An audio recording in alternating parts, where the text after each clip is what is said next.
Saa ilipofika, Mungu ni kweli aliwatoa, lakini hata katika kuwatoa kwao kuna wakati walifika.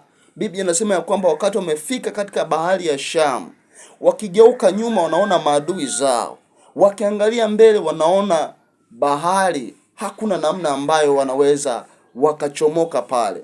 Wakamnungunikia Musa. Biblia inasema ya kwamba wakamlilia Musa sana, wakamwambia Musa, ni kwa nini umetutoa katika nchi ile ya Misri? Umetuleta tufia hapa jangwani. Ni afadhali kama ungetuacha kule kuliko kutuleta hapa tufie hapa. Lakini Mungu akasema na Musa, akamwambia Musa, waambie wana wa Israeli wasonge mbele. Hawa maadui wanaowaona leo hawatawaona tena. Nikwambia kwamba Mungu aliwashindia kwa namna moja isiyokuwa ya kawaida. Maji yaligawanyishwa, wakapita katikati pakiwa nchi kavu, na maadui zao walipowafuatilia walibebwa na maji pale pale wakaondoka.